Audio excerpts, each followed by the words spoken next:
Hello, everyone. Thank you for joining. I'm just managed to get set up. Hello, everyone. Turn off the audio there. Thank you for joining. I just want to make sure that the audio, everything is okay from your end. I can see that there's quite a lot of comments and some questions already. Thank you all for sort of let me have a look here. There's Laura's asking, is there sound yet? So I hope, yeah, you should be able to hear now, Laura. And someone's asking, I think I saw a comment as well, where is this at? So from Theta.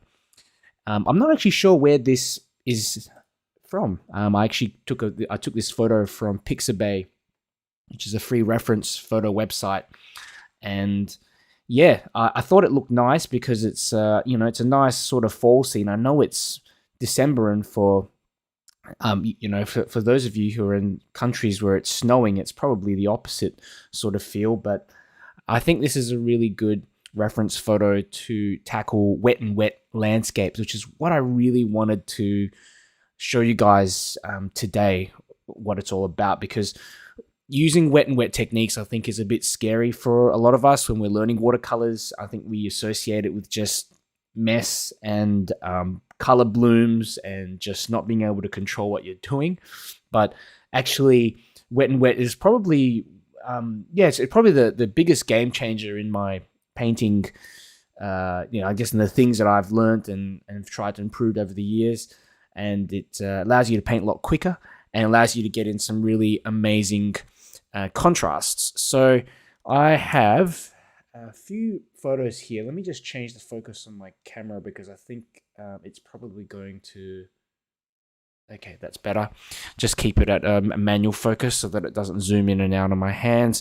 So when we're talking about wet and wet, if we have a look here just at some of these bits and pieces, for example, the shadows, you can see all of these are basically done wet into wet, and you can get these nice little gradations and very subtle shadows without it overwhelming the whole scene. So that way, when you start putting in more sharper bits and pieces like the trees, it just looks better. Kind of, you get a good combination of soft and dark and sharper sort of regions. I think that's important, with your paintings, to make sure you've got a variation of tones. Not only tones, but levels of sharpness in your scene. So, of course, you do get shadows sometimes that are a bit sharper, but for these particular scenes, especially when you've got grass and shrubs and things running around, I find the shadows, and especially the leaves from the trees, they cast more of softer sort of shapes on the ground. So I think it looks nicer, and also it makes it a lot easier for you to paint in one wash. I've sort of changed my camera setup a little bit, guys, so that I've actually got my palette here on the right hand side. I did think about setting up a second camera, but just having too many things going on at the same time, I think, was a bit annoying, and I just like to keep things simple. So here's just a few more paintings that I did recently. So for those of you who don't know who I am, I should probably introduce myself. My name's Darren Yeo, and I'm a watercolor artist based in Melbourne, Victoria. I know some of you probably wondering where I'm streaming from, so I'm over in Melbourne, and I've been a watercolor artist for quite some time now. I actually used to do sculptures and clay sculptures, and I've been in a few exhibitions when I was younger. Anyway, okay. I think a few people were saying the sound is breaking up. Cindy, can you guys let me know if the sound is okay? We've got Pamela Meredith here. Thank you for joining, Pamela, on YouTube. Aggressive Koala, love the name. Thanks for joining. And who else have we got here? Quite a few over on YouTube, Facebook. Yeah, sometimes it does happen. The audio, I'm not sure why, but the internet connection or the stream. I've tried playing around a few different options, but hopefully it gets better as we continue on. we've got Pamela here, Great Ocean from the Great Ocean Road in Victoria, Australia. Yeah, well, you'd recognize this scene, Pamela. So that's the 12 Apostles. We've got Jeanette from Boston. Sound okay here? Okay, I think people are saying the sound's fine now.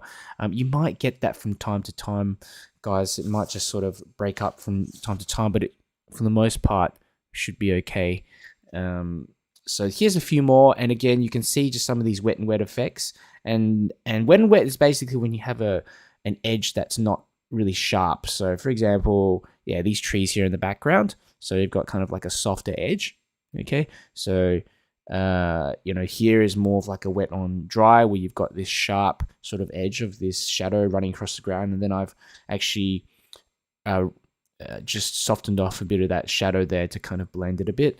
Here's another one. So we've got some more kind of wet and wet shadows, and today's gonna look a little bit like this in terms of what I've done here. Well, that's what I'm going to try to do anyway. So, preserving this lovely golden light and having some shadows run across, and having that contrast between the darkness of the trees. Here are a few more that I painted in the past. I think some of these I did live, and some of these are part of courses on my course platform as well. I'll talk about my course right at the end of the video. Right at the end of the session, in case some of you are interested. Oh, that one shouldn't be there, but that's a line and wash one that I've done as well. I do some line and wash paintings. As you can see, my style is pretty loose, and I'm not a perfectionist, but I do like to get in a good general impression of what's there. I think the viewer should be able to look at your painting and figure out what it is, and the location as well. If of course there's some landmarks or bits and pieces that are important to identify location. So I paint pretty quickly, and normally only takes me an hour to finish most paintings, especially paintings of this size. These are about A4 size or 1/8 sheet.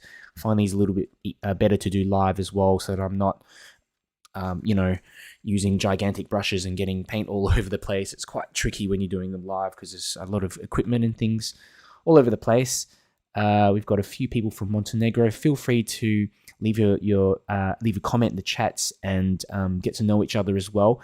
And if you can do me a favor, if you are enjoying the session, like and share the video. If you're part of some watercolor groups, if you're share it to some groups, or just on your profile to your friends as well. And that does help me a lot to get these videos out. So here, I'm going to start off, firstly, pencil. I use mechanical pencil, and let's have a look. Interesting. Okay, this signal is still cutting in and out. How are we doing? Okay, seems like YouTube. It seems like it's going okay on YouTube. I have put the link to the YouTube version in the video description on Facebook. If you're having troubles on Facebook, just click on the link to YouTube in the video description, and that should take you straight to the other stream. I think sometimes, I'm not sure why, but sometimes the stream does act a bit funny on Facebook. But I try to stream on both because I know a lot of you guys are on Facebook as well. Diana Boyd says YouTube's fine. Thank you, Diana and Catherine Curry. So, guys, have that reference photo up. I've actually got a little photo of it on the top right-hand corner of the screen. I put that up there in case sometimes people struggle to find the reference photo.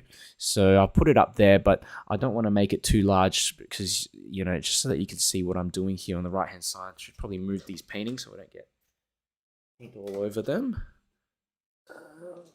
Okay, so what we want to do with this scene, it's actually pretty easy in terms of the drawing. Now, there's really not much drawing that we need to do in here. It's all just marking out the main bits and pieces in the scene. For example, if we're going for these trees, we want to mark out where the trees are. We want to put in right at the back, in the back of the scene where the light of the trees in the back starts. Areas where the sky connects onto the trees as well. Kathy says, fading in and out, can't watch. Yep. Try YouTube, Kathy. I'm not sure what's going on with Facebook. I've always seemed to have some issues there. People on YouTube are saying it's going fine on YouTube. So yeah, give that a crack. Apologies for that. So firstly, let's have a look at where that path ends. So you can see on the ground where all those shadows are. I would say it's about a quarter of the way through the page, maybe here. Okay, doesn't really matter, you know, if you don't get it exact, but around about a quarter of the way, draw a little line. Okay, if I can zoom in a little bit, it might make it easier for you to see what I'm drawing, like this. Okay, I'm drawing a little darker as well, just so that you can, for your benefit, so you can see what I'm doing. So roughly here. Okay. And welcome Marion Tischler for joining and watching on my phone today. Awesome. You out somewhere, Marion, or you just decided to watch on your phone? Now, what we want to do is just see in the background, you can see these kind of trees, these kind of little lighter trees, kind of orangey yellowy color. So let's draw in a few of those. Okay, just a little indication of that. And then right in the background, you can see actually there's like a larger sort of tree line, a darker tree line all the way in the back. Okay, and just sort of like that. And the way I draw and mark out these shapes is I think to myself, okay, the shadows, this bit where the ground sort of ends is roughly around the 1/4 mark from the bottom. So about 1/4 to maybe 1/3 of the scene. Yeah, about that. And then these trees, these darker trees, and where they kind of meet with the sky, it's roughly about about a 1/3 again from the top of the scene. Okay, it doesn't have to be exact, but yeah, you want to leave enough sky there as well. A lot of this, as you can see, is not detailed at all. There's very, very little detail in there. It's just marking out general bits and pieces. And this is what I'm going to start doing. Now you can see the shadows kind of come in a bit, and I'm going to just mark a little bit of these shadows out roughly here. Most important thing though is to sort of get in some of these trees. Let me just zoom in a bit. Let me just zoom in a little bit. I'll check the stream, guys. I think the stream is still going okay. I'm just checking the chats to make sure. Yeah, it's a bit confusing. Like some people are saying the audio is completely fine, and some people are saying that it is fading in and out. If you're having troubles, yeah, just jump onto YouTube, and that's working fine over there. People are saying that the audio is fine. Thank you for joining, Margaret. I'm fantastic today. It's a little bit hot in Melbourne, isn't it? Good to see you. How have you been? And we've got Robin from Las Vegas. Welcome, Robin. Let's have a look. Who else have we got? Yeah. Yep. Yeah, a bit sort of mixed. I guess it depends where you're watching it. Where you're watching. So anyway, I'll get right back to this drawing, and I think what we want to just focus on a bit more. The most important thing is some of these trees. I'm going to draw in, holding the pencil at the end, a large silhouette of this tree, just the trunk of it like that. Actually move this palette away. It's getting in the way of my drawing. Okay, like that. It stops roughly here. See where the shadow starts and the trees in the back begin. And you've also got some trees that are lighter. I mean, there's all these leaves and things. You can get in some of that like this. Okay, just mark out a little indication of where those trees are like this. Okay, the leaves, I mean, and we'll go up and get in this other little trunk like this. Okay, it's one sort of in the background, but it's lighter, and I think it's going to draw some contrast between the other ones. I'll spread the one out. There's one actually right next to it here, a darker one, and it's again kind of like this, and draw this coming up this trunk. I try not to make them look too straight, because it, for some reason, it starts looking a little bit unnatural if the branches and things grow, if you're drawing them too straight. So that's why I kind of draw in these sort of segmented lines, and not too worried about accuracy, but enough in there to show that they are trunks like that. It's all really dark in here. It's quite tricky to tell what's going on. Let me have a quick look. What am I? So there's one. I'm going to have to just shade in. Oops, I've shaded in the wrong area. You've got to be careful now. I'm just going to shade in the trunks a little bit, because I know these are going to be dark anyhow. So, oops, this one's going to be darker like that. You get confused at which part is actually negative space and which part of it is actually the tree. So I'm going to do that here. This one I'm not really going to touch because it's lighter. Okay, so spend a bit of time. Coming through. We've got Anne here in the chats as well. Thank you for joining. I haven't heard from you for a bit. Hope you've been well and continuing painting. We've got Lisa. Lisa says, good tip about not drawing straight trees. Hadn't thought of that. Yeah, and you know what? If you try to get everything too perfect as well, you tend to spend too long on the drawing. And yeah, that's the great thing about natural landscapes and drawing nature. It's it comes in all shapes and forms. Trees. At the end of the day, you can draw them in different. It doesn't have to be exactly as per the reference photo. It's not like you're drawing a specific landmark. This tree out here is kind of a bit tricky, and it's a little bit more detailed. So I'm going to work a tiny bit more on the branches like this. Just try to detail some more of the branches. Okay, and it's actually, you can see some of the branches come up here. The main thing is just getting in that big sort of trunk running up, and you can see here there's sort of connects up to this one here like that tree. And the branches, usually you get this pattern where you have like the trunk, and then it branches off into two, and then those two branch off into another two. So it's that kind of pattern that you want to replicate. And I'll hold the pencil right at the end as well when I'm drawing these in, so that I don't get too precious about all the detail and start to make things too detailed in one particular area. And also by holding the pencil at the end, funny enough, they look more like branches, because there's more irregular movements, I guess, in your hand.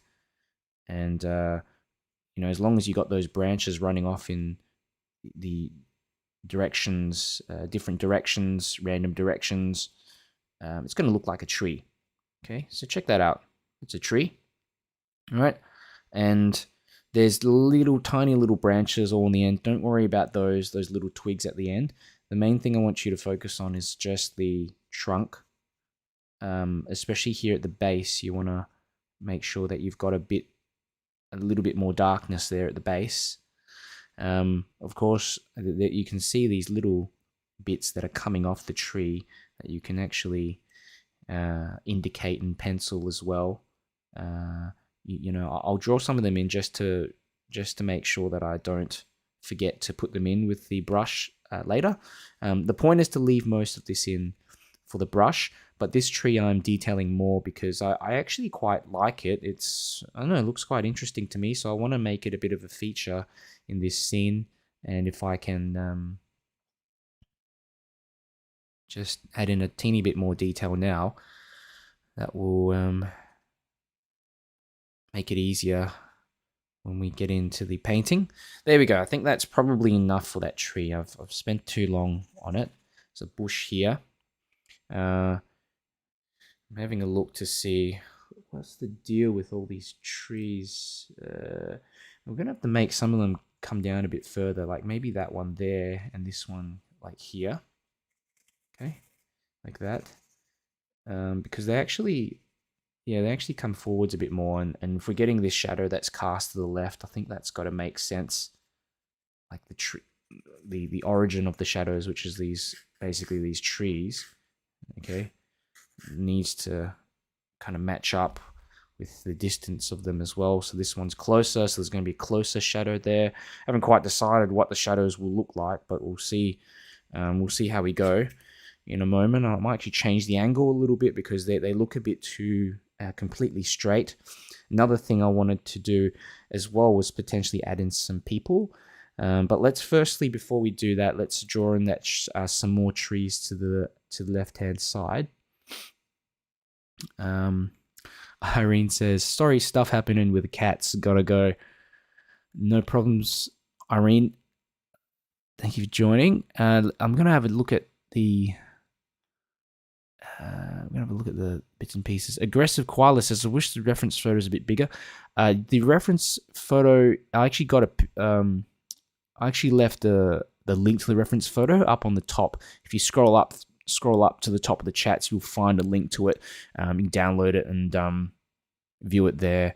I would, if I make it I can make it a little bit bigger, but yeah, during the painting, I actually just take it away because it sort of gets in the way of the palette. Okay. And guys, if you have any questions, let me know in the chats, and I'll get back to you as well. I'm sort of streaming at a different time and also during the week, so it's good to see that some of you guys are able to make it. Usually on the weekends, you're probably busy and stuff like that. So some familiar faces. Oh, we got Nerida here. Thank you for joining, Nerida from Sydney.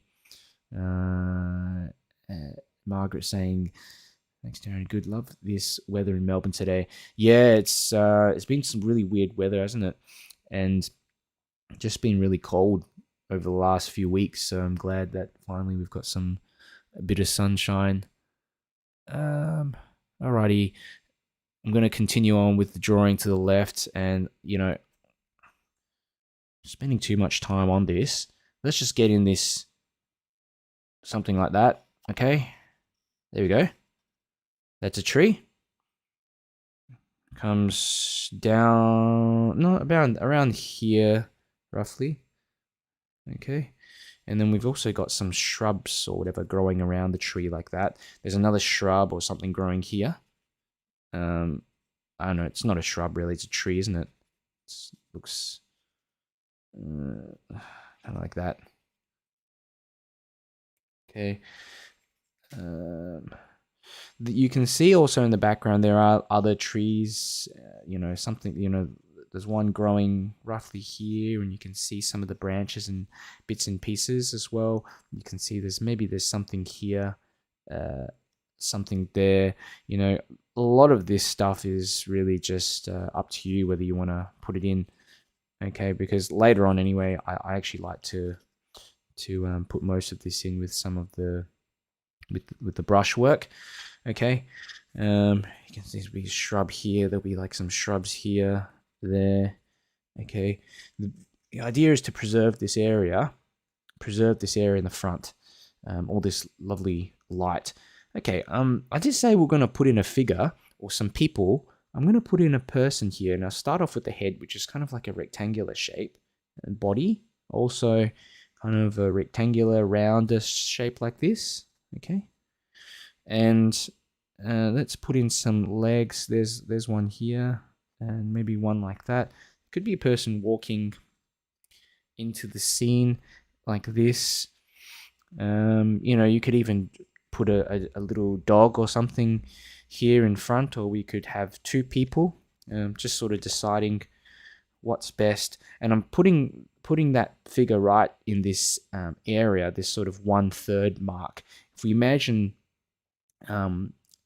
we divide this scene into thirds, both horizontally and vertically, okay, we want to try to add the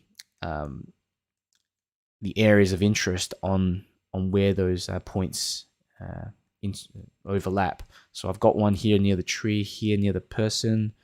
Yeah, let's put another one here. Another person here. And just simplify down as well. I don't want to spend all day doing that. A couple of people going for a walk, maybe a couple of friends going for a walk. I don't know if I'm going to put a dog or something in here. Could be, maybe I could look a bit like a dog there. What else was I going to do? Probably at the end, I want to show you guys how to add in some little flowers in here, here in the foreground. Okay, I think that's it. I think we're good for the drawing. Okay, so I'll let you guys catch up, and I'll get quickly just set up here, and also just if you have questions, drop them in the chats. Okay, I see you found the reference photo. Aggressive koala.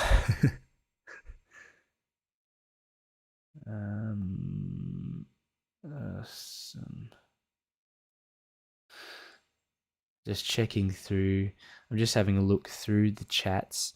For those of you who have just joined, so we're gonna paint this natural landscape. Okay, and the big goal that I have here is I want to get you guys to learn and get used to painting wet into wet. So when I mean wet into wet, I mean we're wetting the sheet of paper, sometimes with clear water, sometimes, and in particular with today's session, we're going to wet it with a lighter color, and then we're going to add some darker color in there to get some shadows and things like that. Okay, if you have a little spray bottle of water, this was something I forgot to mention as well. This is a great little thing that can save you sometimes, and areas will dry off and get a bit too funny, and I just will spray it down to give me a bit more time. Little spray bottle I keep, and this is a little bit funny. I've got a little pocket knife, and I actually use that to scratch off some highlights. If you've got a bank card, any kind of card, like a plastic card or something that can scratch, have that on hand as well. It's not necessary, but it's a little thing that I tend to do as part of this whole wet and wet painting, okay, because you can scratch off little highlights.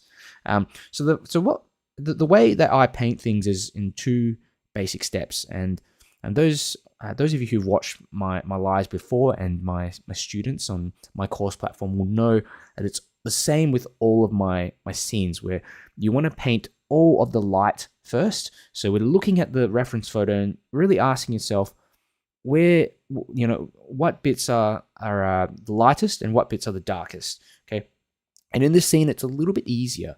There's three main tones. So we've got the sky and the light on the ground. Okay. The sky and the light on the ground, the light in the trees, it's basically the lightest tones. And then, these trees right in the background, they're probably some mid-tones. And then you've got the darkest tones here in the trees. Okay. So we want to start off by painting all the lighter bits, and then we'll continue on and slowly add in the darker bits. And that's the way I find makes it work. And Chris Johnson's asking, will the pencil drawing show through the paint? Usually it won't. Usually won't. So of course, some bits and pieces you'll probably see, but for the most part, if you look at all my previous paintings, You know, I go just as dark in many areas, and you can't really notice it. So, Carol Ribchester from British Columbia, thank you for joining, Carol. We've also got Pia Maria from the Atlant Islands between Finland and Sweden. Oh, that's pretty cool. I've never heard of the Atlant Islands.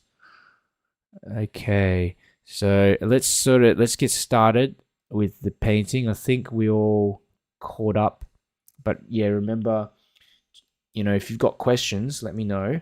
Sometimes I might not explain things in enough detail. I can only know if you tell me in the chats. And let's have a look at what brushes I'm going to use. I've got some of these watercolor mop brushes. They hold a lot of paint, and they also have a nice point at the end. So the point is great for cutting around bits and pieces. Essential, really essential. If you don't have any of these, just use any other larger brush. Even something like this flat brush will work, but these are the best in my opinion. I'm going to use just these two. This one's too big.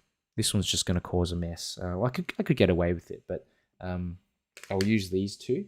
I'll also be using some round brushes, maybe like this one as just a small round brush later to get in those bits and pieces. Little flat brush.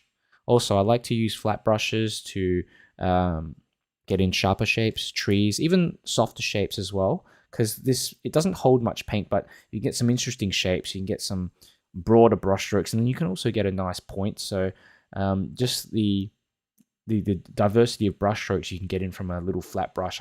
That's why I love using them. I've also got this other brush here, a specialty brush. It's called I've just lost my train of thought. It's called a fan brush. So you can see here the bristles are kind of they're like fanned out, and you can create these little shrub effects and things like that very easily.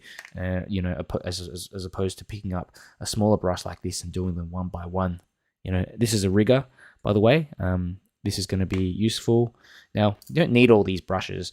If you only have a mop brush or a larger brush and a small round brush, okay, these two, you'll be able to get by with just those two. Okay, I'm just showing you what I use because having a few different brushes just allows you to get in some more interesting brush strokes.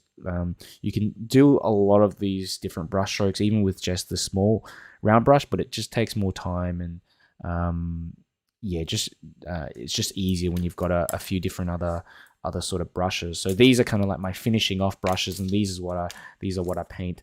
I used to paint most of it, like maybe 70% of the scene. So in case you are wondering. So anyway, let's go ahead and get in some of the paint. Just drop my brush in my bucket of water. Okay, so colors. You can see my palette, can't you? Up here. Let me just double check the stream. Zoom out a touch.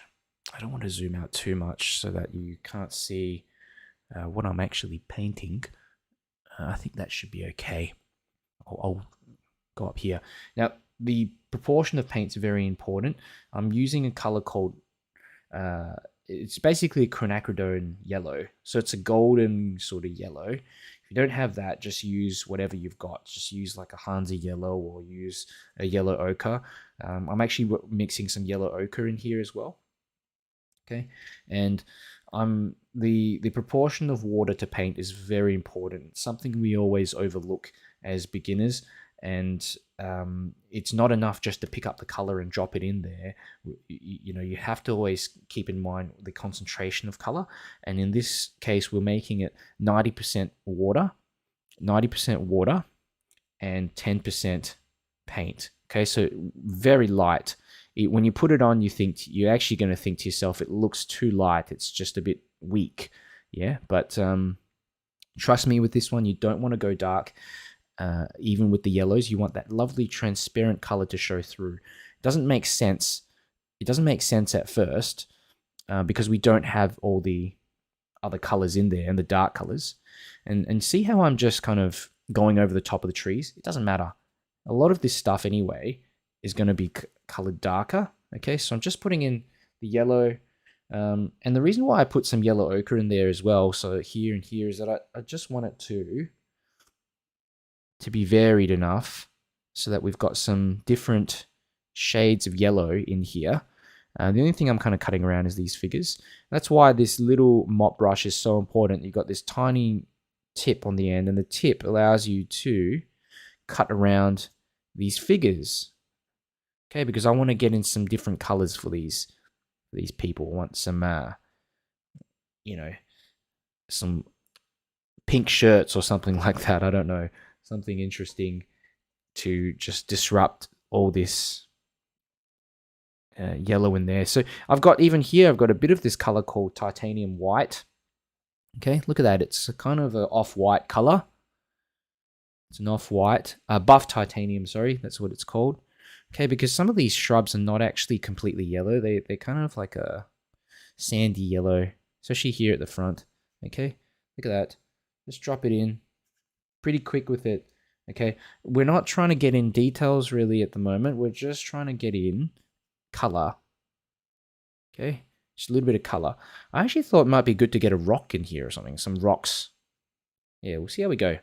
Why not? I'll show you guys how to do some rocks while we're at it.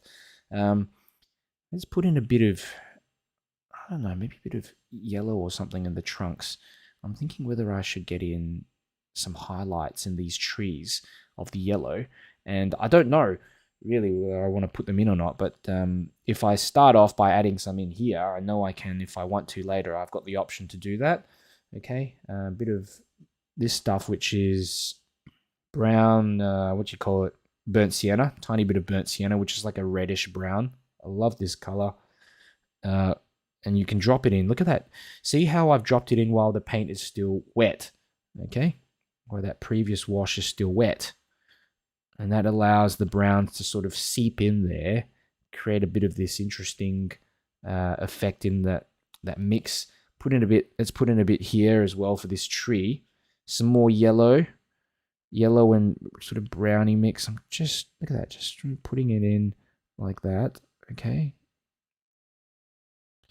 This one is kind of important, this tree. It needs to have a bit of light on it.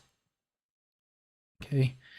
And this is, the importance of painting a lot of this stuff in rather than drawing it in is also what I was mentioning before.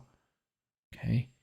Let's have a look. And the thing is with these leaves, they're pretty dark anyway. But I will put in some yellow up there, maybe to get in some highlights later on. Okay, let's put some more in here. Some of this, another tree here. Here, just drag that through and put in a little bit of brown. Drop a bit of that brown in. When you're dropping in these bits of brown and stuff as well, you want to make sure that you're using a higher concentration of color. I'm picking that brown up almost straight from the palette and then dropping it in. Okay, not too much of it, but just a little bit of that brown. Okay, it's actually, yeah, like that, something like that. Okay, in the background, it's interesting. It's kind of like a greenish brown in the background. It's like a desaturated greeny brown color, isn't it? So let's put in some of that color here, and this is going to seep in nicely. Okay, I'm actually going to spray the bottom of it quickly because it's a bit of a hot day here in Melbourne today, and I've noticed the bottom of my painting start to dry a little bit. I don't want that to happen because I want to add in those shadows in a moment. Bit of green, okay, bit of green and a bit of brown. Some more of this brown and green. And concentration wise, I'd say 50% water, 50% paint. Okay, maybe put a little highlight there on that tree. And when I say highlight, I mean a little bit of white like that on the right hand side of the tree. The light is coming in from the right. Okay, brown and green. It's kind of a, for those of you who don't know, I'm actually partially colorblind, so I'm not sure entirely what color those trees are in the background, but it doesn't matter. what we want to make sure, the most important thing is that we have darkness in the back, okay? That the tone of those trees are more of a darker color, okay? And look how they kind of merge in a bit to the bottom part as well. Let's just continue and work around this tree here. Just again, putting in some color like that, like that. I don't want to overdo it. Remembering that there's actually a lot of sky that we can add in afterwards as well. Just a moment. Okay. I think that's looking all right. Maybe a bit of black, a bit of purple in here as well in some parts. Let me just drop in a bit of something there, a bit of purple. Okay, change things up a bit. Even this, this, I don't know what this is, some kind of tree here. It's darker, isn't it? So drop in a bit of that color here as well while I'm at it. But let's do let's go ahead and do the sky and bits first. Put in a bit of this tiny bit of green for the leaves. I mean, it seems like quite a subtle kind of greeny brown color. Not saturated at all. Okay, sky wash, cerulean blue. Light wash of cerulean blue. It's just like a light blue color. If you don't have a cerulean blue, just use any other blue, but water it down a lot. Cerulean blue is, just a very light blue color like this, like your typical sky blue color. And I'm using this with a lot of water in there. It's like 90% water. Okay. I don't want it to overwhelm. I just want the sky to look nice and crisp, just so that it's there. Okay.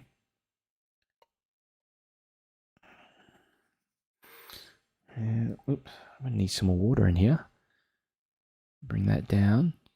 And I'm going to connect it up with those bits here as well, below. Basically these mountains or whatever. Not mountains, sorry, these trees. Okay. So it all blends. And not worrying that it will blend. This is part of this whole wet and wet technique where you purposely let things kind of blend together. And remembering as well that we're not getting in any details yet, really. We're just indicating all the light in the scene. Okay? So we've got, this is such an important part of the painting because it forms the basis of everything else. If you don't get the light in correctly, the shadows won't make sense. Spray the bottom of a bit of it down again. It's just really hot today in Melbourne. Usually I can do this in one big wash, but it's tricky today. Alrighty, so that is that's what we've got for our first wash. So you guys should have something similar. Let's have a look. Just having a quick look at the chats. Donna says, loving the preliminary drawing. Missed out on that for a second ago. Thank you, Donna. And you'd see how quickly I drew this in. And, with most of the shapes, I draw them in really quickly, and then I might focus on a couple a bit more like this tree, because I want that to be more of a focal point. There's an artist, Bruce Yeo, in the comments. Same surname. Maybe we're related, Bruce. And Bruce is an artist. Thank you for joining. And I'll check out your page later. I wonder how you found my page.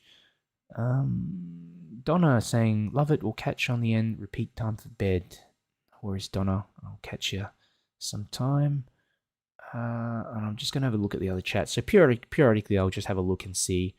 If you're on YouTube, drop a comment there, because I can see there's quite a few people watching, and I'd love to hear from from you, and especially how you whereabouts you're from, and if you've got a few things that you want to work on and improve on in watercolors, just some questions. Seeing as I'm here, let me know. And I've got Perla as well. 6 p.m. here in Guatemala, Central America. Thank you, Perla. I think a lot of you guys are busy painting away. Okay, I tend to paint pretty quickly, so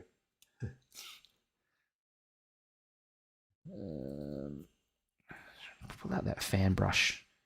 I'm going to pull out that fan brush and start sort of feathering a bit of this color in here.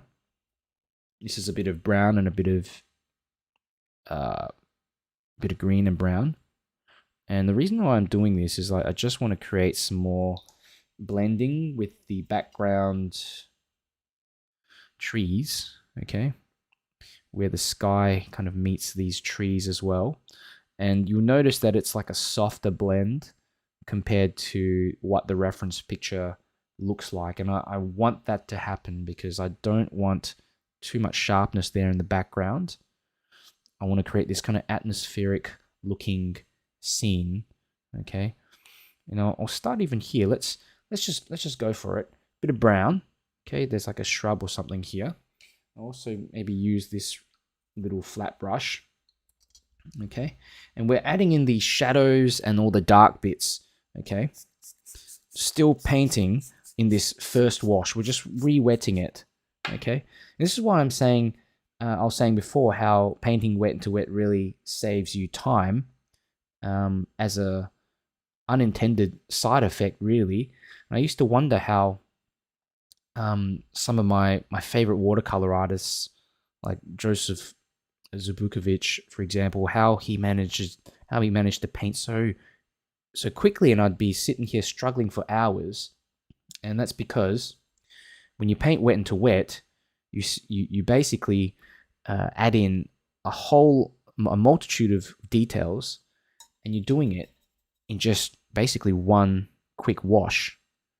I wouldn't say quick, but yeah, one wash basically. But you're layering over the top, wet into wet, and it all kind of just dries together and merges. This is that larger sort of tree there. I don't know, maybe a little bit of green would be, a bit more green would be nice in it. There is some green in there anyway. You can see here just some more of these little shrubs and stuff there. I want to work on these shadows. Let's just do it. Let's just get this out the way. What have I got here? I've got a bit of purple. I'm going to use some purple. And I'm going to use a bit of black together. Purple and black. If you don't have these colors, don't worry. Just mix your three primaries, a bit of yellow, blue, and red together. You just want to get a nice dark color. And look at that. I'm just adding that in the ground. We know, for example, here, come up like that. There.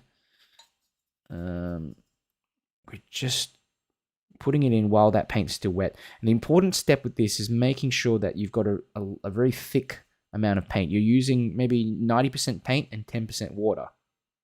And that way, it's not going to bloom and spread all over the place and cause a mess.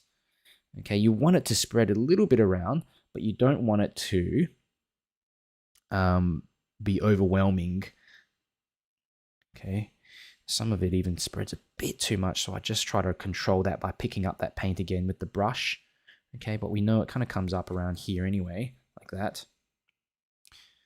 Okay, there, it runs through these figures like that. The areas that you want more sharpness for the shadows, you just basically add more paint onto the brush. Okay, you can even imply there's like a little undulation there, like that. There. I might just add some more here as well. Okay.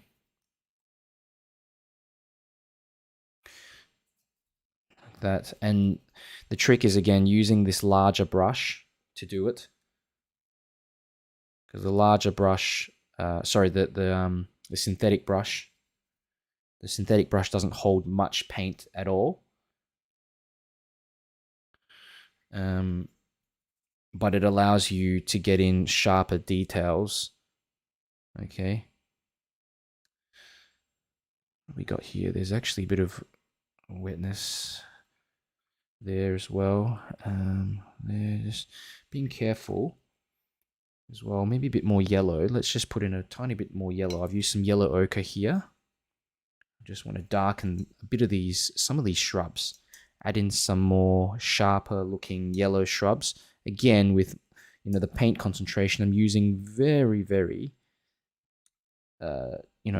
concentrated paint, 90% paint, 10% water, so that you can get in a darker shade of yellow. Okay, this little darker shade of yellow.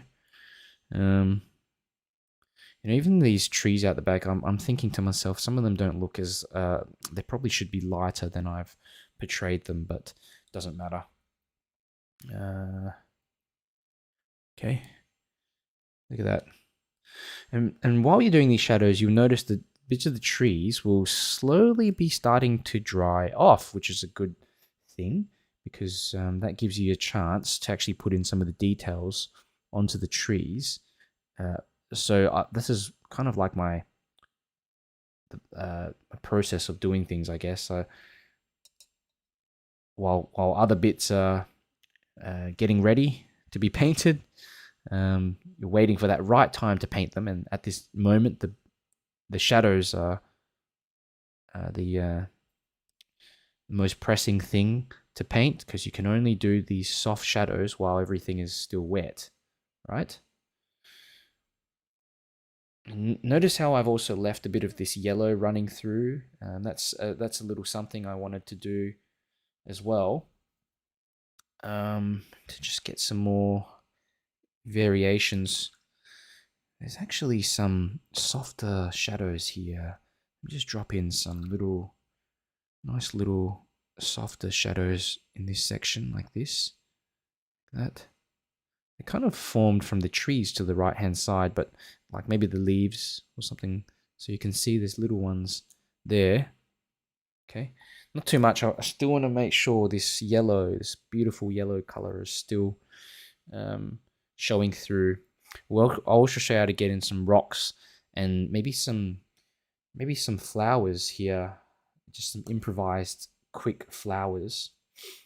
Okay, and remember, the trick is when you're dropping in this paint, pick up a high concentration of paint. If you put too much water in that paint, it's not going to do this. It's going to just spread all over the place, and that's where people get frustrated when they're painting wet into wet. It is the most frustrating thing, where it just spreads and blooms everywhere, and you just feel you've got no control over what you're doing at all. So yeah, definitely just make sure you keep that in mind. Okay. If you feel an area starts looking a bit too sharp, or just too sharp, you can also spray it down with a little spray bottle. And the spray bottle I use is just an empty container of perfume that I found. Okay. Let's go ahead. I'm going to put in this tree to the left. Purple and black together. And one thing to keep in mind is that you want to make sure that the right-hand side of that tree is a little bit lighter, because you've got the light obviously shining on the right-hand side of the tree. You've got that light source from the right-hand side coming in. So that's why you want to make sure you've got more of the shadow and the darkness of the tree here on the left. And of course, the reference photo just shows everything just really dark. But again, this is something that I want to do. And it looks too sharp at the moment. But what we'll do later is that we'll go in with another brush and just soften it off a tiny bit. Okay, you can see that around the tree there's these little shrubs as well, a little shrub there. So add in a bit of darkness, especially here, like that. Just creates a bit more of a light, bit of light here. See that tiny bit of slither of light there? You can imply that by just adding this kind of sharper shrub near the bottom of it. Even this tree here, it has darker bits in there. What do we got? I can pick up something like a rigger brush a little long rigger brush like this one, and then you can do stuff like add in trees, branches and stuff in the back like this. Okay, they're not really there, okay, but it's just something you can do if you want to put in a larger tree or something. Like that one's probably too much. I've gone a bit overboard there, but it doesn't matter. Like this, more like this one. Okay. Sometimes I find it just looks better if you do it quicker. Keep a little tissue here as well. You can just use this to soften off, lift off a bit of paint in that mix. I'll just quickly restate this like that. Okay, like that. And because this area is still wet, you notice that you get a bit of blending with these branches. Okay, a little bit of blending. It's all about timing, and it's a little bit easier for me because I've done this so many times, and I'm still of course learning, but it's easier as time goes by to figure out when to do certain things, and wet and wet is all about timing. As I was mentioning before, I'm doing these shadows here, and then I'm going to do the trees afterwards. If I did the trees first, they'll just blend in and they'll just look like a mess. But the details of these little branches, as you can see, coming out nicely because I've waited till that area has kind of dried off first. Okay, let me just do something like that. Don't know what I'm. Yep, some another branch or something there as well. Okay, good.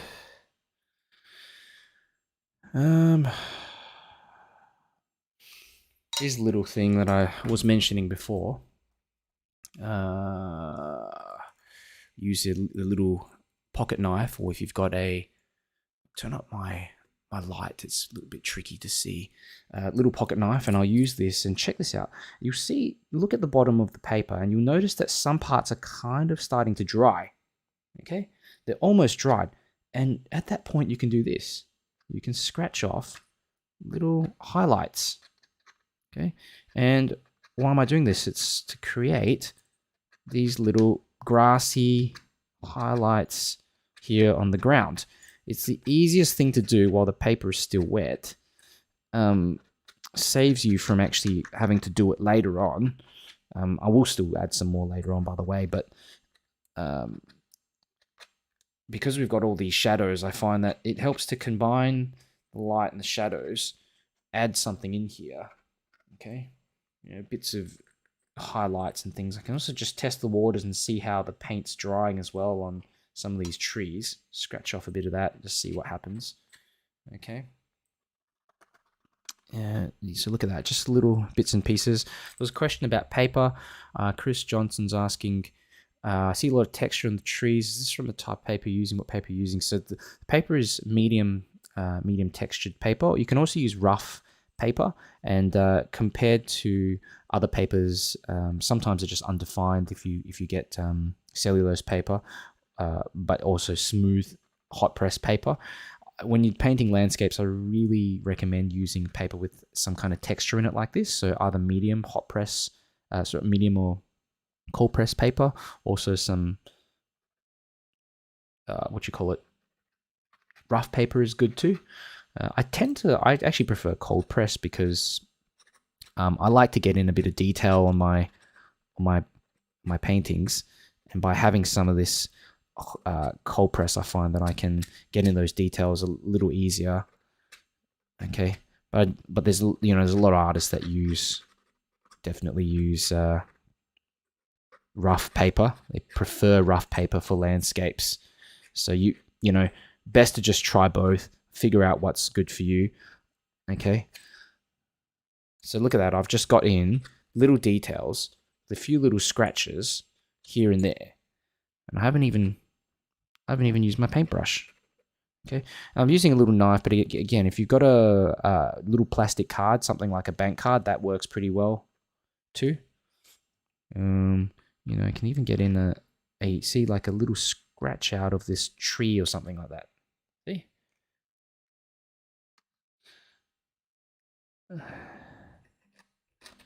When that paper starts to dry and you lose that sort of sheen on the paper, it then becomes almost impossible to do any of this stuff. So you want to, while the paper is still kind of wet, as it is here, you want to do this sort of stuff. If the paper is too wet, that's a problem as well, because then it starts to run, the water starts to run back into the bits that you've scratched out. So that's part of what I was talking about in terms of timing. And in watercolors, there's this kind of franticness at times to get things in. Maybe not franticness, that's a bit of a there's an urgency. There's an urgency to do things, because there's only a certain time where certain effects will work best. Okay, I think that looks decent. Just, you know, a bit of texture, a bit of interest in there. Okay, I won't overdo it. So while I've been playing around with all this stuff, I think what's been happening now is that these trees are now ready for us to start painting. Let's pick up this. And sorry if I'm sniffling around a bit as well. I'm trying not to sneeze because get hay fever around this time of the year. I've also not been well the last couple of days. I've picked up a cold or something like that. So if I suddenly disappear off the stream, it's because I need to blow my nose or something. So these trees, I need to get these in. Let's just do it. Now I've got a bit of purple, a bit of black, mix them together. And just drop this straight in. It's mostly just paint. Okay. If I can do it just with a few brush strokes, I tend to find that looks best. Okay. Connect it on. And notice the shadows. I'm connecting it onto the shadows on the ground. This area of the shadows is still slightly wet. Again, it's another thing that I'm doing purposely to make the trees connect with the shadows, okay, so that they look more natural. You don't have to put in the light if you don't want that kind of that yellow on the right hand side of the tree. You don't have to do that. It's just something I've decided I want to do for this scene. I wanted to experiment around with the light a bit more. Here you see in the trees as well. I'm going to try to do this. This is mostly just paint, yeah? I do also have this mangled round brush that I have used for a long time. This can be good for doing this sort of thing as well. You want it to be a bit more randomized. Okay, like that. That's better. That's a lot better. But at the same time, I'm trying to just keep those the branches of this darker, lighter tree here. Can you see that? I'm cutting around it a bit. Even here, just cutting around that one, and there, even creating a bit of negative shape for that tree. Okay.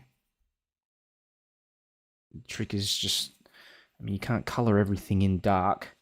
You have to leave out some previous wash as well. Some more water in this mix. I've used too much paint. You know, I want to do this a bit faster. I'm spending too much time on it. There. Darker up the top. But see how I've added in a little bit of light up there as well? I think that, I don't know, for me it just looks more interesting that way. But again, it's up to you. And then you can see there's little highlights of that tree. This focal tree, I don't know what to call it, just a kind of a more lighter tree there as well. I was thinking to myself, how am I going to I'm going to draw this tree out a bit better. I want to make it darker in areas. Let me just quickly work out these. And again, there's these little branches and bits and pieces running through. This is actually helping to draw out some of this light on the tree as well. See how I'm just going right up to the edge of that tree and then stopping like that. And this will work here too, maybe like that. Here. Okay. It's tricky business.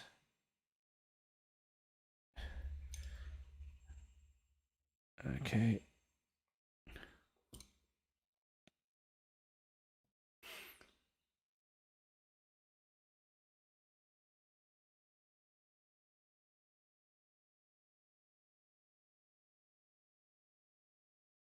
A bit more here, maybe.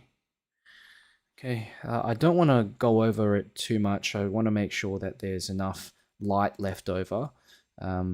Here's opportunity as well to get in a few of these. See these little darker bits at the bottom? There we go. Some more there. Some more there. Blend that onto the shadows, guys. Blend that on to the bottom as well. A bit here. Here. Okay. I'm going to work on this tree a bit. I'll use this flat brush still. Brown, I'm going to use some of this burnt sienna on the left side of the tree. Left side, leaving the right side exposed to the light. Okay, and even if you get a sharp edge, don't worry about it. We'll deal with the sharp edge later. What I want to do is just get a bit more strength in there, like that.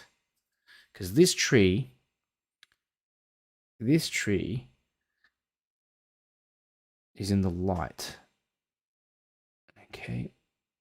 And just touch on the left-hand side of that tree. Don't overthink it. Just get it in there and then go. Okay. There, a bit there, here, in there. Okay. Good. Feather it out a bit in areas. Just you can dry the brush off on a bit of towel and then just feather in like this. Feather that color in. That's how you blend it a little bit. All right.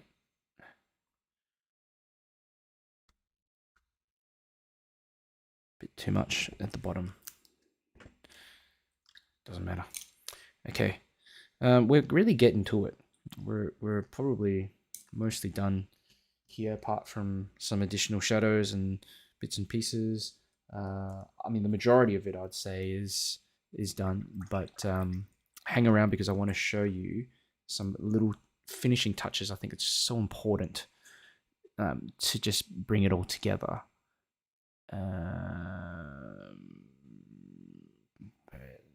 Just checking through the questions.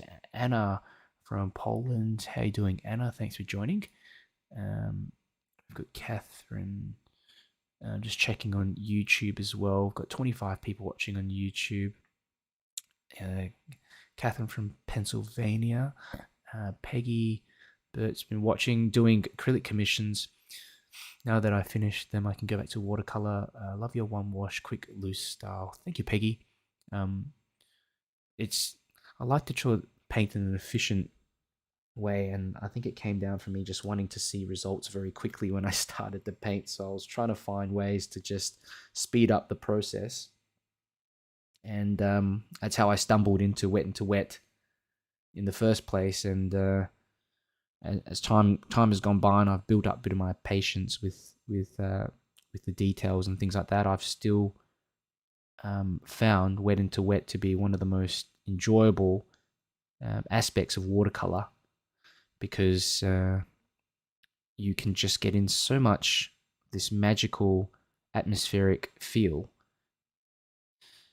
And I find it very tricky to do that, to get that in, if I'm just using only uh, wet and dry techniques. This is a little rigger brush, and as you can see, I am just putting in little indications of these what you call them, branches. Okay, look at that. Just hold the brush by the end and do something. Do this kind of, okay, and get in these little indications of branches and things. Okay, sharp, really sharp sort of branches, and actually here as well. Here's something I forgot about. These ones that we were going to go in afterwards, weren't we? These little things, bits here, there. Okay, like that.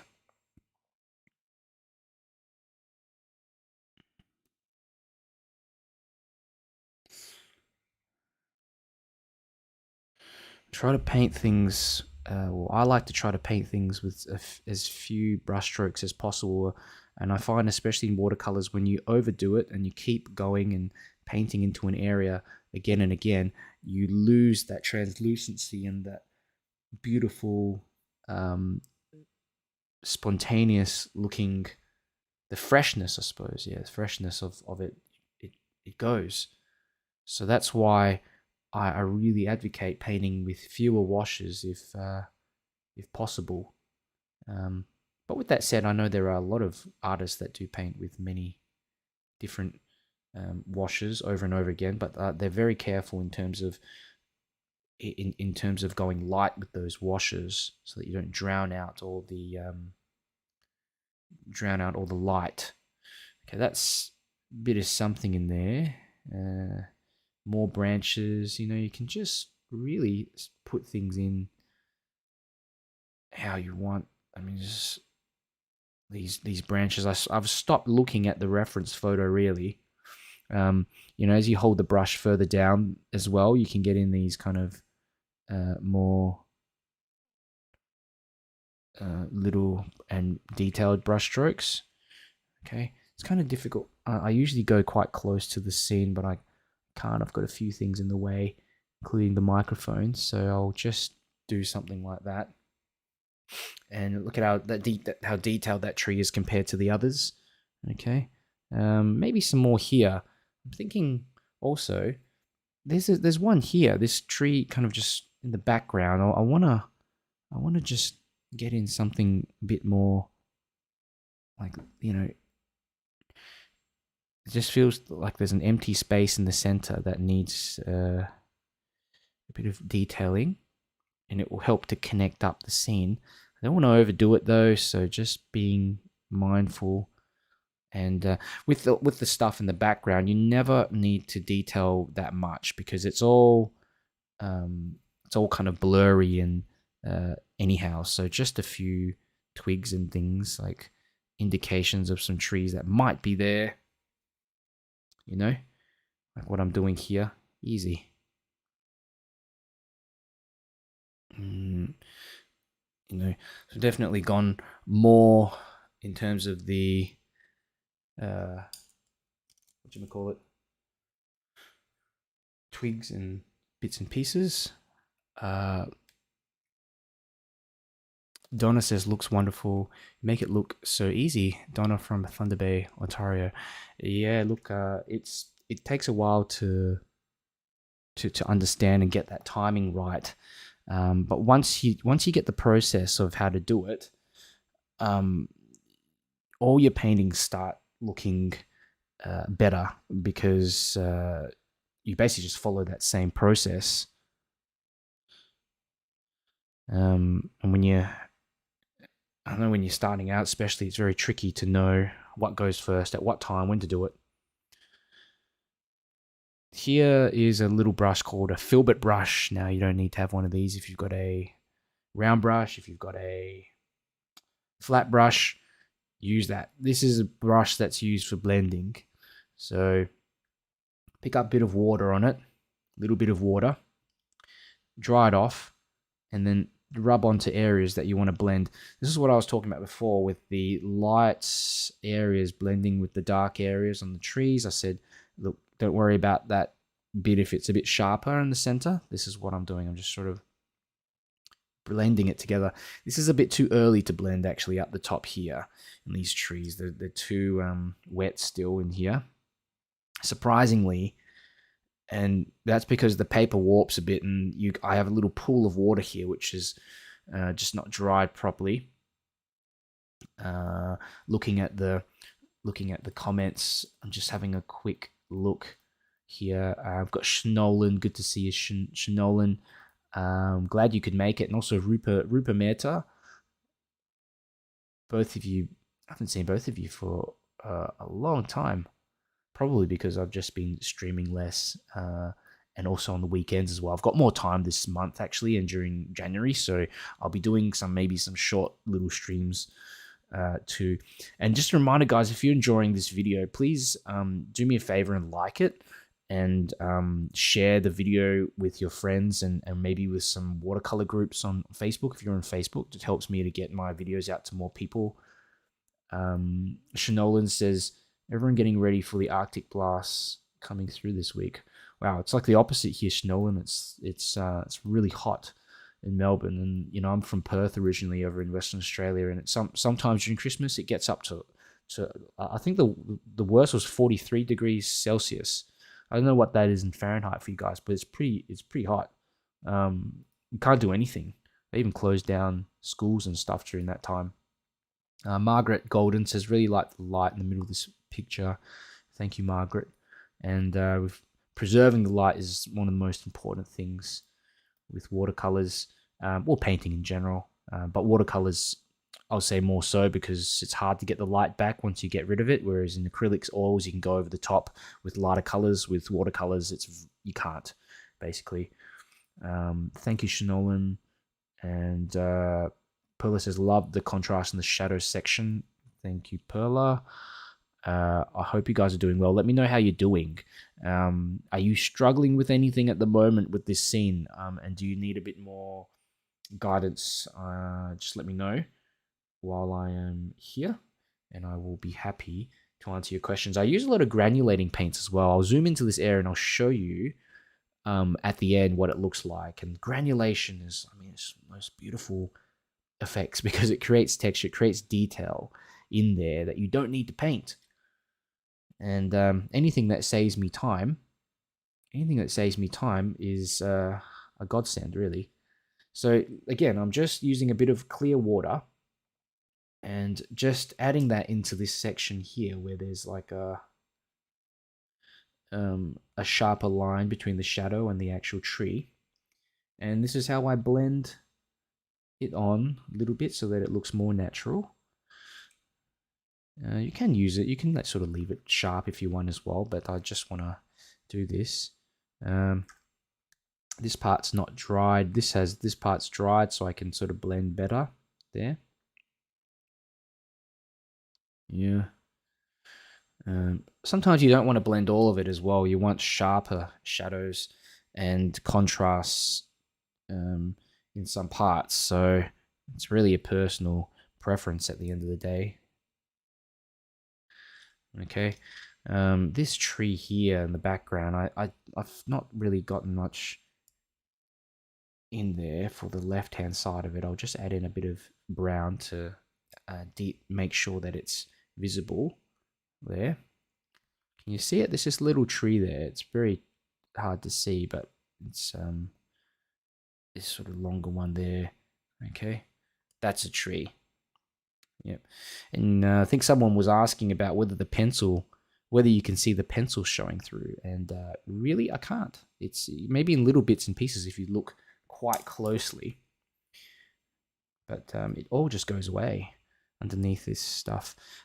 So here I've got my little my little brush here, and I'm picking up some yellow and a bit of purple maybe, and I want to get in some darker strokes of color in areas for the like little shrubs and things like that. Okay, So it's still just mainly water, but I'm mixing in a bit of black and a bit of yellow to create a kind of a darker yellowy color, so that I can get in some tiny little variations, extra variations of these shrubs and grass running through. And, you know, the layering over the top is what makes everything look detailed and textured. Okay. I might not, let me see if I want to touch that bit. We'll see, just a little, maybe a little bit there. I'm always cautious when going into areas of light, because I want to preserve it. It's very important to preserve it. Okay. Let's get these figures in. I've forgotten about them. Almost didn't realize. I was wondering what these things are. I'm going to get in some. Well, let's see. What color would you like? Let's perhaps go with, got this kind of lavender color, which is like a blue, purpley sort of lilac color. Just pick a color that's kind of lighter, I think would be good. I'm just going to paint the left-hand side of the body there, like this. The legs, I'm going to make them a bit darker. This figure here, I'll go in with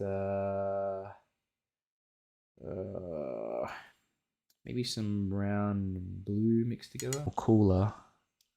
There we go.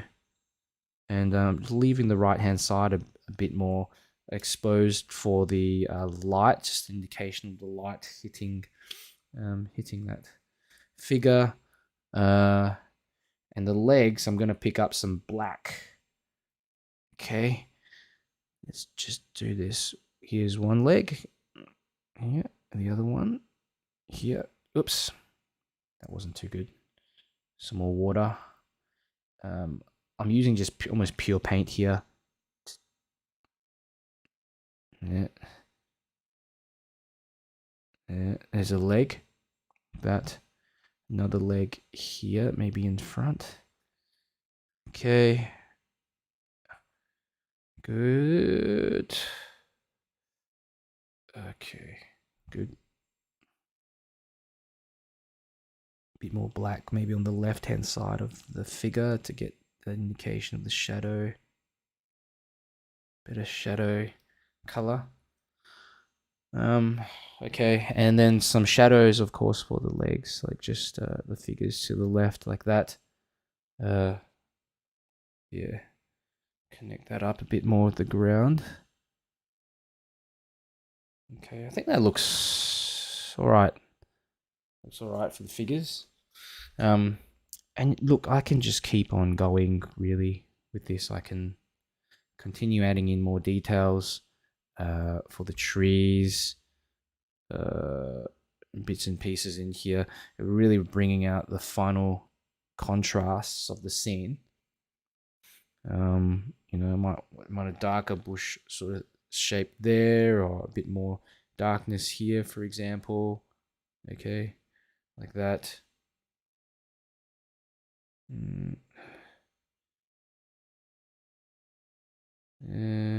Some more these branches, maybe like this.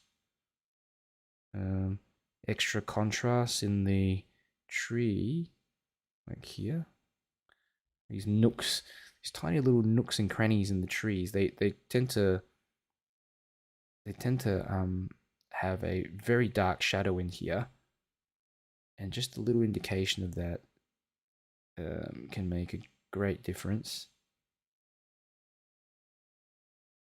Okay, but notice just how sparingly I'm adding in all the really dark colors. Okay, I tend to also use a bit of gouache at the end, but I don't think I'll actually need it for this one.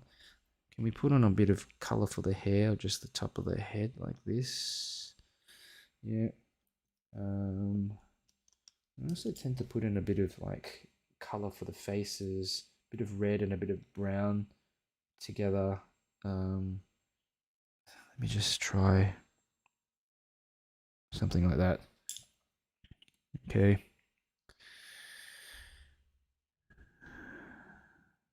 Oh, I forgot about that dog. don't know about that dog there.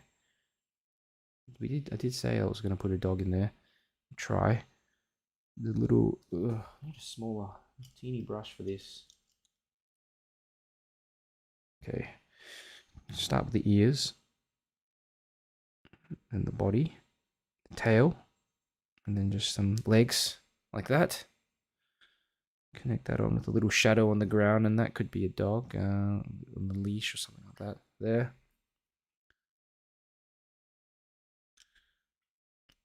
This darkness is a bit too. Just soften that off a touch. Okay. A bit of brown on the head, maybe for some hair or something. You could even have someone with a bit of longer hair. Just drag that color downwards a bit more, like this. Oops.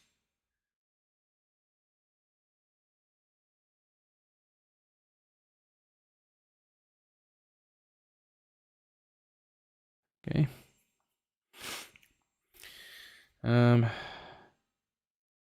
Good.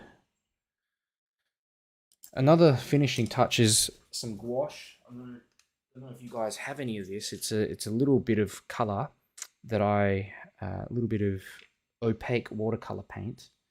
And I squeeze this out squeeze this out a bit.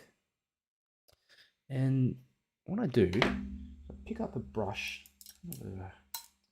Let's use this flat brush, and I'm gonna put in some little flowers, some little wildflowers or something, eh? So what color should we make them? Maybe white, yellow, maybe some pink ones. Okay, so I'm just gonna mix up a bit of yellow into this white gouache, and I'll just see if I can add on perhaps a little something like that. Oops, too much. Yeah. You know, just indications of some of these flowers or whatever. And I try to put them on the top of these little stems of the grass or whatever. Look, it's just a last minute thing I thought I'd experiment with. I've done this with quite a few of my other paintings. Maybe put in some pink ones, pinkish looking ones as well. More white. Okay. And you can get in some little highlights on here. I don't rely on this with my watercolor paintings. The best way is to just try to leave out some highlights. But for small things like this, it's worthwhile using the gouache, because there's no way that you can get in a nice wash. Or I find anyway, it's very difficult to get in a nice little wash. If you're trying to cut around these little nitty little bits and pieces like that. So some more yellow actually in here. There, a bit here, and another one here. Look at that, just quick little droplets of paint. Okay, and I'm using it quite sparingly, and it's just dry. It's going straight on while the paint is dry. Okay, you can barely tell what's happening here, but overall, when you look at the scene in a holistic sense and you stand back a bit, this helps create a sense of dimensionality, makes it look a bit more three-dimensional. Bit more yellow or something, yellow ones. But again, I don't do this all over the place, just a bit here and there. It's a finishing touch I like to add on. Okay. I'm going to have a look at the comments and let me just see what you guys have to say. What do you think? How have you found this session? I hope you enjoyed it. Hang around if you're still here. Please hang around to the end, because I want to talk a bit about. I always end off by talking about my course program that I run on my own platform, and yeah. So if you're interested, hang around so I can talk a little bit about that, and I'll also show you a little zoomed in version of this we'll zoom in on it with the camera, and I'll just explain some of the granulation and techniques again a final time.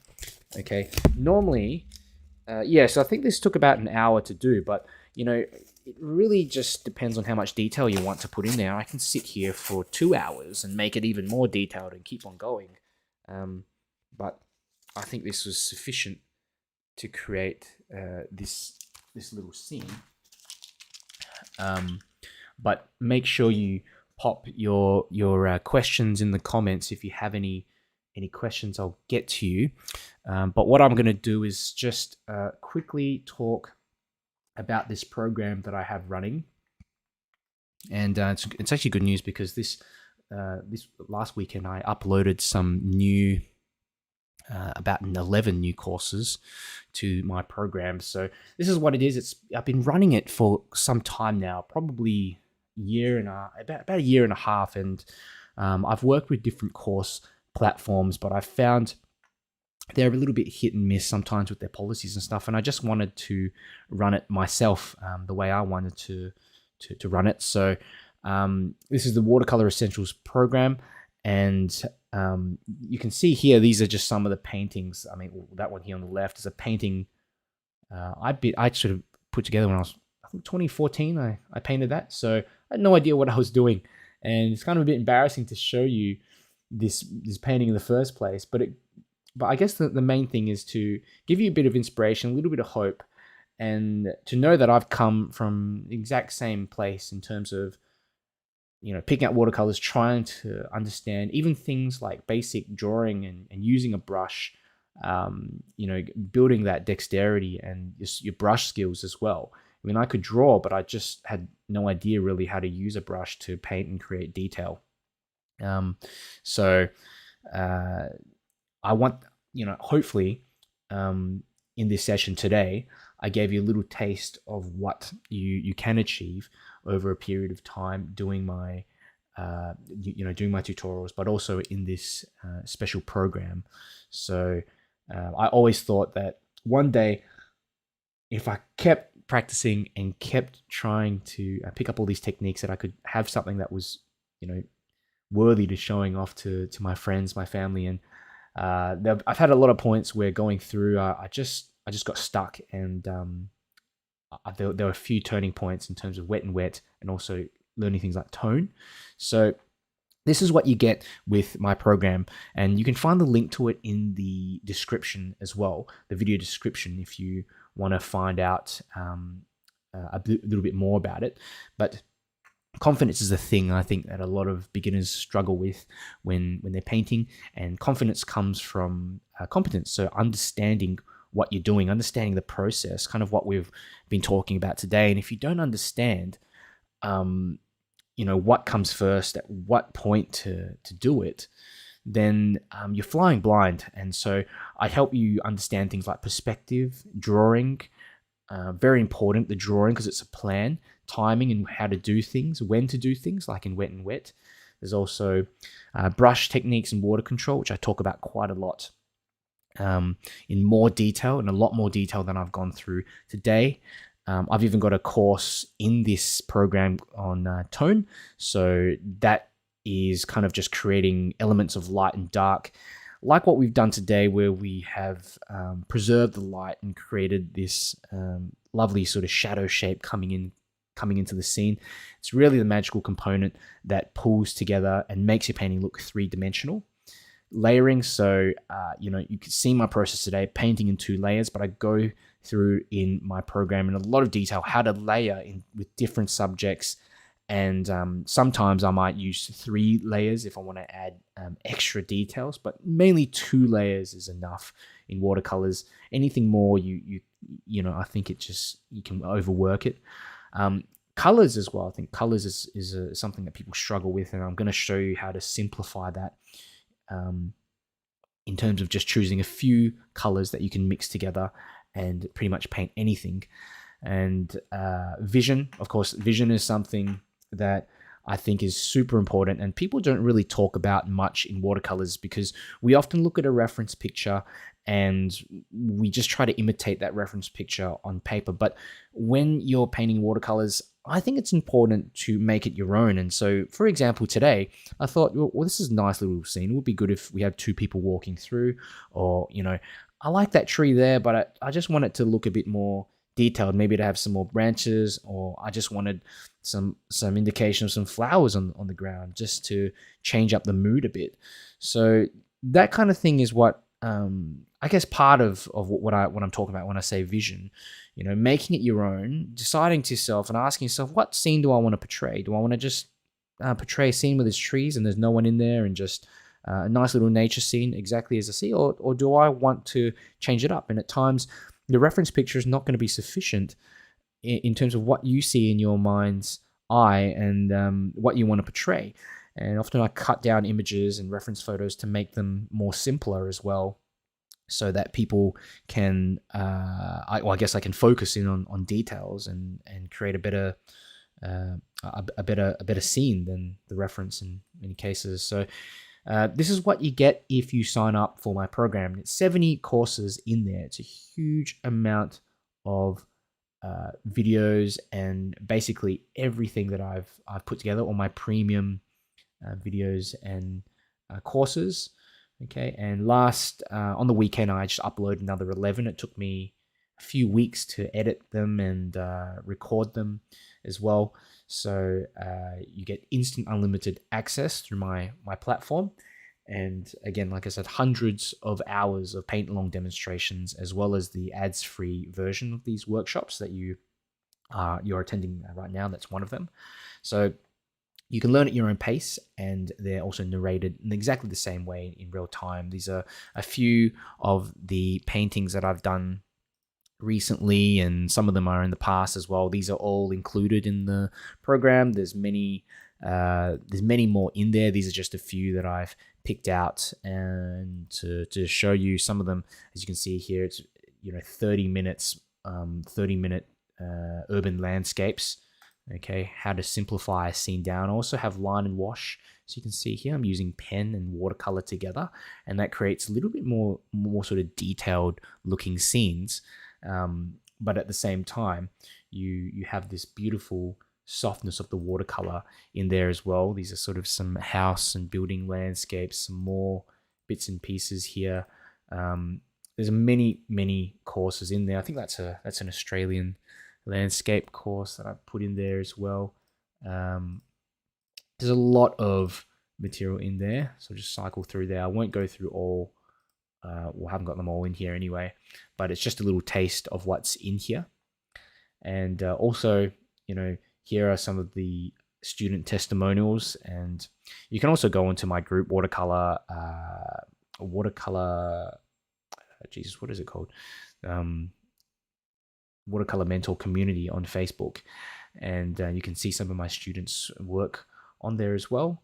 But I get consistently high ratings on course platforms that I teach on, including Facebook and a few others as well. And yeah, so I guess I'll go through a bit more in terms of what's included. And one of the big bonuses that I include when people first sign up, 2 months from the time you sign up, is that you get tailored feedback. And it's really important to understand how I think, I guess, as an experienced watercolorist, and be able to know what to focus on. So often you'll paint something, but you won't be sure what you've done well, and even where you need to improve. So I get emails from my students, and I get personal questions, messages, and I always get back to all of them. If they want me to sort of review a painting or look into answer a specific question, give them a bit of feedback and direction on what to work on. And I think that helps you improve better, rather than just practicing, but not having a particular goal, or not knowing where to actually progress towards. You also get access to a private Facebook group, so the Watercolour Mentor Academy group, and that's again another resource for you to get priority support from me, and chat to a few other people in there too. I've got a couple other public groups which are free to join, and they have a lot of people in them as well. You get to be part of that. Now, the third bonus is something that I think is is one of the best and one of the best I guess parts of this course, because I don't see any other watercolor courses out there or programs out there that continually just keep adding more value, continually adding more courses onto them. Initially, when I started, I had 30 in there. Now there's 70. At some point, though, I'm going to split them up and have, because I mean, if I have like 150 in there, it's going to be too much. But while you have the opportunity now, you can register for them and get access to all of those courses. And I'll also carry on adding them on to this program. But I don't think I'll be continuing it for a huge amount of time. Probably see how things go. But if you do sign up for it, you always get access to all my new courses through this program. So as I mentioned before, you get access to all the live workshops in the past, all the ads-free live workshops. And for December, I'm continuing my special. Normally it sells for $497, but today, if you sign up, you can get it for $247. So the link is in the description. If you have questions about it, do let me know in the comments as well, and I'll get back to you.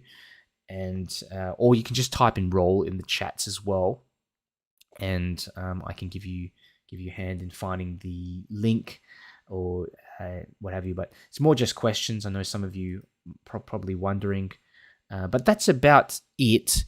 I can go through a few more of the questions again. Let me just swap back to the normal screen. Here we are. Okay. Let me just have a look at the questions now. Let's see. Quite a few. I just go catch up on.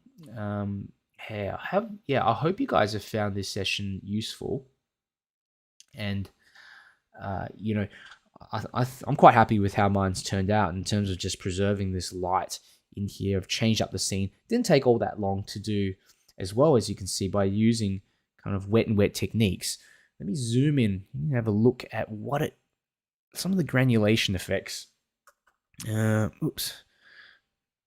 I hope you can see okay. But say, for example, here, maybe what I'll do is actually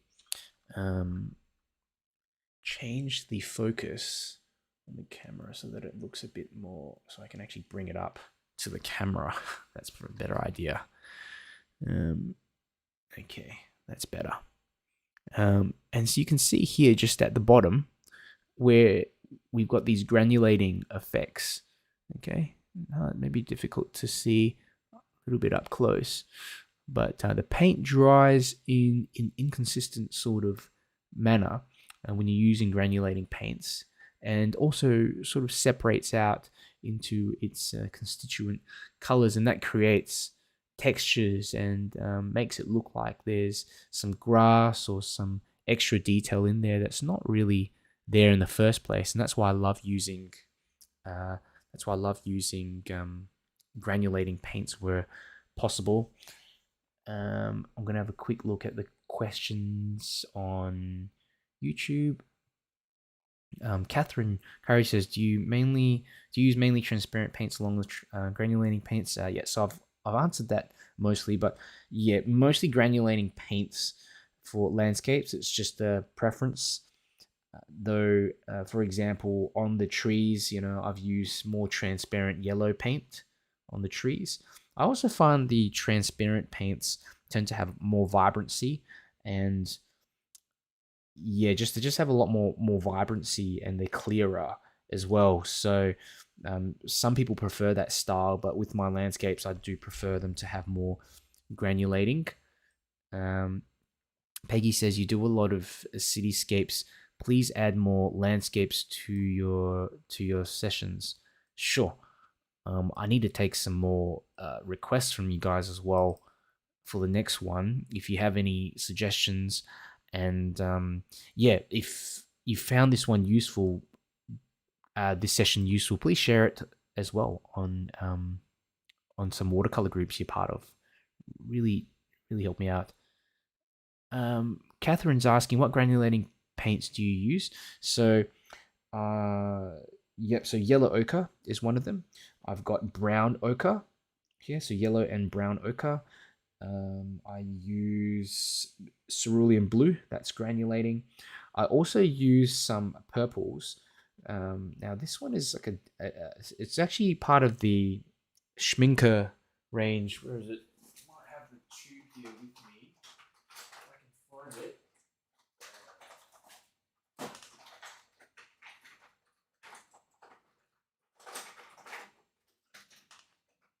Okay. I can't really find it with me, but Schminker have their own set of super granulating paints. That's what they call them, super granulating paints. And it's just the purple that I have from there. I've also got a bit of lamp black or lunar black. That's a granulating black. And I tend to mix that with my purples or even some of my other colors to make them granulating. Okay, it works best if you mix it with kind of darker colors, because if you mix it with, for example, a yellow and black, you just get a darker sort of yellow, and it doesn't granulate as well. So that's why I use yellow ochre. I also use a green called Undersea Green by Daniel Smith. I have a few other greens that I was gifted by a company called Paul Rubens, and a few of them granulate as well. So yeah, I always try the granulating paints out on a separate bit of paper to see what they look like when they dry, because some of them they say they granulate, but they don't really. They just, yeah. Thank you, Catherine. I hope that answered your question. Let me just have a look. What else have we got?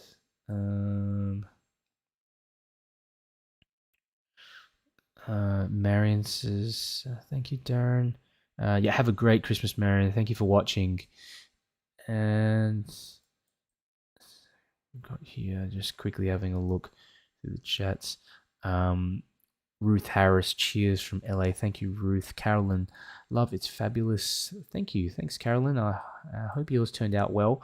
Maria Guerrero, thank you for this great tutorial. Thank you, Maria.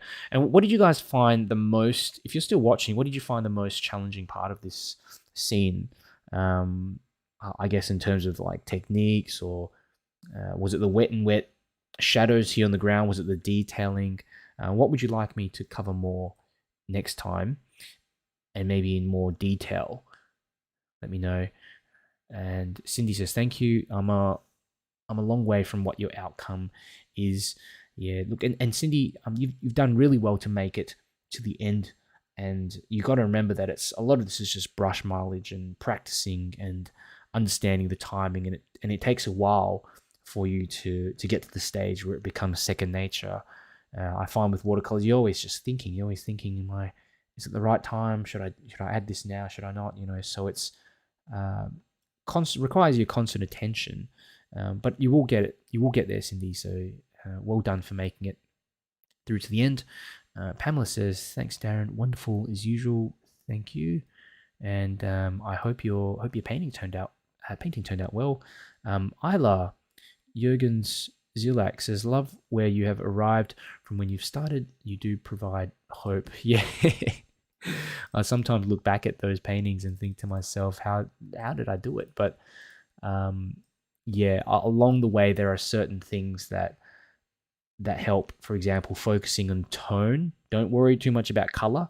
Just look at the light and the dark areas of a painting. That's really important. And also understanding wet and dry, and timing. Super important. Getting your techniques down packed and getting confident with your brush work. And that only comes with time and understanding the relationship with all of them. Susie Kwan says, "Thank you for this awesome tutorial." Thank you, Susie. Glad you enjoyed it. Chris says, "This was my first time viewing your live painting. I enjoyed and learned from you." Thanks, Chris. Thanks for joining. And Cindy says, "Making it look like there is a distance." Yeah, that's perspective. So, something I probably didn't talk about all that much is, making making a scene look like there's a kind of depth or that 3D sort of feel. When you move it into the background, you notice that there are more smaller shapes. So the trees become smaller, the people become smaller. The details are diminished. Okay, but when you move into the foreground, even the blades of grass, see these bits of grass here, they're larger, and you can see more details in the foreground. With this tree here, I tried to emphasize that one as well. So that's a way that you imply it in a scene like this. And, for example, the tree trunks, I've tried to make them come down more towards the foreground as well, whereas the one in the background, they just sort of stay out in the back and they're a little bit smaller. So that helps. I hope that sort of points you in the right direction, Cindy.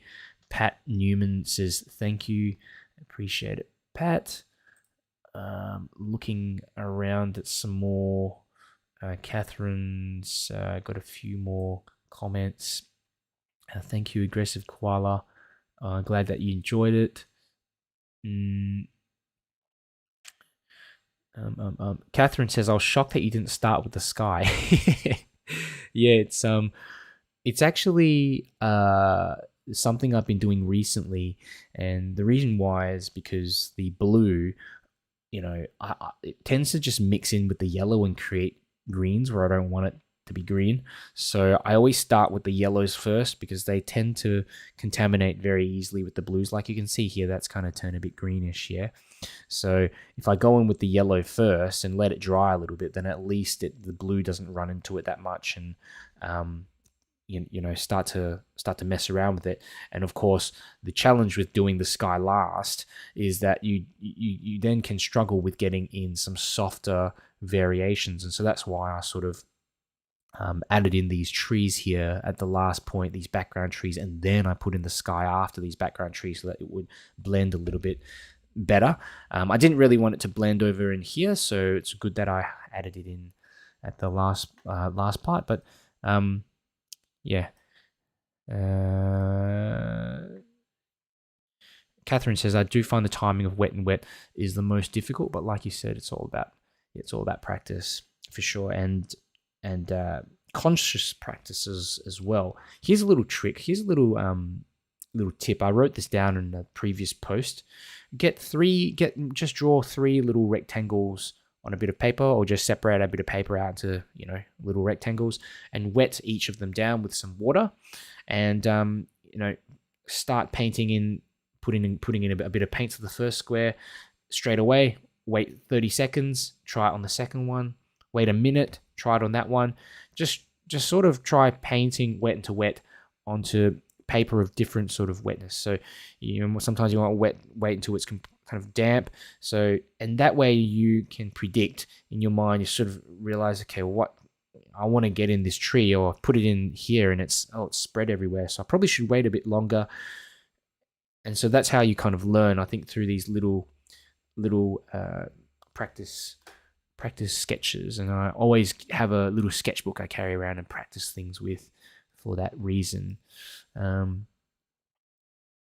Margaret Shannon says, many thanks, interesting way of working. Thank you, Margaret. Having a look over at my other chats as well. Shanolan says, beautiful work, Darren. Thank you, Shanolan. Let's have a look. -28 here in Alberta, Canada, says Aveline. That is, I've never heard of that kind of temperature over here, that's for sure. Margaret Admonson says, I love Admonson. Says, I love these tutorials and the website's user-friendly. Thank you, Darren. I did Prague this afternoon and made a mess with no mop brushes and using Mission Gold for the first time. We'll try Cusco next, as I used to sit on restaurant balcony and have a glass of wine and view the scene. Love it. Awesome, Margaret. That must have been amazing to go over there and experience that in person. So good to see you here, and Merry Christmas, and have a fantastic New Year. Margaret McFadden says, thanks, Darren, for another great tutorial. Merry Christmas to you and your family. Thank you, Margaret. Merry Christmas to you too. Have a great one, and thank you for coming along. you've been a great support to me, really. Appreciate it. And Nancy um, Pelilo says, really enjoy this tutorial. You make it look so easy. Love the finished product. Thanks. It takes, look, I mean, it's, I think like just getting your head around this wet and wet stuff is the most important part of painting scenes like this. Once you get that through, you get that first wet and wet wash done, everything else you can just kind of relax and slowly put in the details. Perla says, my comment, it seems to be the limit of detail when you work with wet and wet situation. You have to focus on a global visual effect like contrast instead of the fine detail. Definitely, yeah. You're. It's almost like I'm zooming out and looking at the composition, the light, the dark, and looking at this, for example, all these shadows. How do I get them in and make them look like shadows and join onto this tree? It's like this. I look at this whole area of darkness and then this light combining onto it, and the colors as well. I think they form the basis. All this wet and wet forms the basis, and everything else is just a little bit of kind of meat that you add on to the scene to bring out the sharpness and details, like these little brush strokes. But without the wet and wet and the softness in the background, all this sharpness doesn't look right. It's really the combination of both, which brings everything together. So thank you for your comment, Perla. Catherine says, got to run. Merry Christmas, Catherine, and have a great Happy New Year. I hope you got a lot out of this session, and I'll see you next time. Those of you who haven't sort of been to my YouTube channel as well, you can check it out in the video description. And there's a lot more tutorials on there as well, like previous ones. If you want to look at a few more, let me just have a look at the remaining chats. I think we are almost done, guys. For those of you who are still around, just drop a comment. In if you have any other questions or bits and pieces. Otherwise, I'll probably finish off soon. Pamela's here. Pamela says, I like this one. Thanks so much, and all the best for Christmas. And thanks, Pamela. How did you go with yours? Did you find it? Did you find it challenging, or did you need a bit more? Or did you like it, or did you need a bit more help? Let me know. I hope you have a great Christmas as well, and I think it's going to be a hot one. But I'm just glad that it's not raining over here in Melbourne.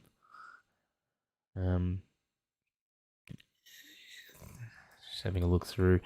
I think we're almost done. Guys, if you enjoyed the video and you got something out of it, do me a favor and click the like button, and you can also subscribe on YouTube, but share it around as well. You click the share button on the bottom of the video. You can share the video in some watercolor groups as well, so that I can get this out to more people. But I think that will be it for today. I'm actually planning to do some more little impromptu lives over December, January. So keep an eye out, and like the page, subscribe to the channel, so that you'll get the notifications when I do go live. I don't think I'll have too much notice on some of them. I just want to do some short lives, experiment around and doing some short lives, and maybe deal with some topics like simple topics like painting trees, painting a tree, or painting a rock or something like that. So something a bit more simpler, and that I can maybe stream for half an hour or so I don't have to do these really long ones. Probably going to be better that way as well for some of you that just want to have a do a quick little practice. So let me have a look. Tina, got Tina here in the chats from says, thank you for this fast-paced lesson. Appreciate your painting and enjoyed it. Best best at Christmas from NJ. Thank you, Tina. Have a great Christmas, and I'm glad you enjoyed the session today. Thank you for coming along. Marion Stone says, "Thanks so much, Darren. Great job. Appreciate it, Marion, and good to see you. Good to see you again." I'm hoping to, again, like I said, I'm hoping to stream a bit more because I've got some time this month and next month as well. Pamela says she shared this one. Thank you. Thanks for doing that, Pamela. I think we're all good. So, guys, thank you for hanging around all the way to the end. There's still about 25 people in here. Any other questions, just let me know after the live. I'll get back to you. But I think I'll finish this one off. Thank you for joining.